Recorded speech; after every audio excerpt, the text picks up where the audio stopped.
Welcome everybody, free to play gaming here with an Ahman light Bearman spotlight for you. I just got this character last week actually. You can farm him through the Sunday special dungeon. You just have to be lucky enough to either unlock that special dungeon by beating the light element or have a friend who unlocks that special dungeon. And you have to farm 40 pieces to get this character. But I highly recommend getting him. He's great for all dungeons. A lot of people use him to clear all the way to B10 and a lot of different dungeons.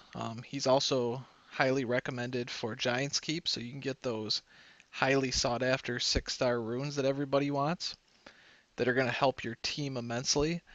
So I'm pretty stoked to get this guy, and I just got done putting proper runes on him, or at least I think they're the proper runes. So I want to give you guys a general idea of what you should be doing for runes for this light Bearman Ahman. So first of all, let's take a look at his skills, and that's going to help us decide what runes we should be using for this monster. So his leader skill, increase the defensive light attribute by 30%. That's nothing we're looking for. We don't have other light attribute monsters generally in our team, and defense in general is not a highly sought after leader skill. But this is his passive, which makes him so unique and such a good healer to heal the rest of your monsters. So recovers all allies by 12% of this monster's maximum hit points if you get a critical hit when you attack on any turn. So what that means is you want to make sure that you're getting critical hits as often as possible. And also you're going to want to have as much maximum hit points as possible. So those are the two main stats right there, and that's what makes him so powerful. His second skill here, strikes the enemy and inflicts damage proportionate to your max hit points. So hit points is going to make him even deal more damage.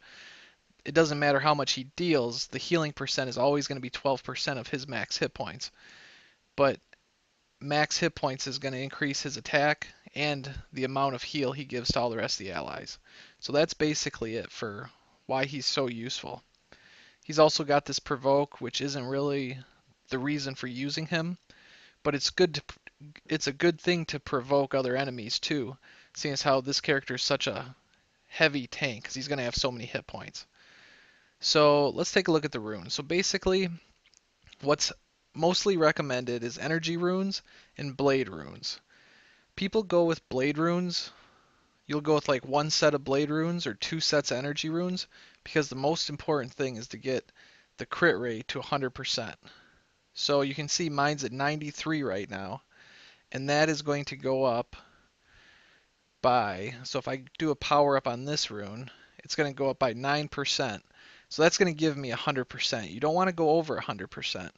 So with all energy runes, I managed to get my crit rate all the way to 100%. As soon as I get enough mana stones to plus 15 this 6-star rune. So by far, this is the most important rune for the light Bearman. Is going to be your 4th slot rune. This is the only rune that can have the main stat be crit rate percent. And 6-star is going to be way, because it's a percent rune, 3-star, 4-star, and 5-star are only going to go up by 2%. And the end result between a 5-star and a 6-star is the 6-star is going to have a lot more. I don't know the exact numbers, but probably close to 20%, probably 18% more than a 5-star max level. So if you can get a 6-star crit rate percent energy rune, this is going to be amazing for your Bearman. So very important here. If you don't have a 6-star, a 3-star, 4-star, or 5-star are acceptable. And I would honestly, if you're a newer player and you don't have a lot of mana stones and you're leveling up a lot of monsters currently, a 3-star is going to give you almost as much as a 4-star or 5-star, but it's going to be a lot cheaper to power up. So think about maybe going with a 3-star if you have a crit rate energy rune for this slot. So the 2 and the 6 are going to be hit point percent. And the percent runes, the same as the crit ones. You know, a 3-star is going to be cheaper for you to level up. I happen to have these runes in my inventory, so I just put them on this character. I was lucky enough to have plus 12 here.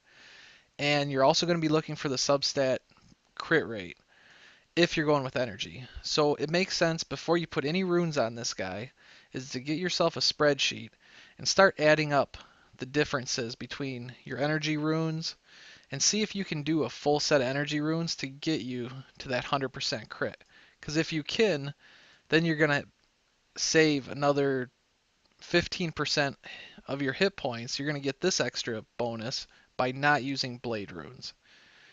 So it's not always feasible to do this. So I got 3% crit rate here. I got 3% here. This rune right here, well, this is 6 crit rate. This one was plus 13. So if you can manage to get one of these energy runes that has a big bonus crit rate like this plus 13 here, that's going to help you tremendously to get to that magic number of 100% crit rate. And if you get it to 98, 99%, that's still going to be really good. And that's probably more than acceptable. You don't have to hit 100, but every percent of crit rate is going to help a lot. And it's going to make it much more reliable that you're going to get these reliable heals. Now I wanted to go with a speed rune here. I had an energy rune that was a 6-star speed energy rune. And I'm probably still going to put that on because speed's going to be very important. The more this guy can attack, the more he's going to heal you.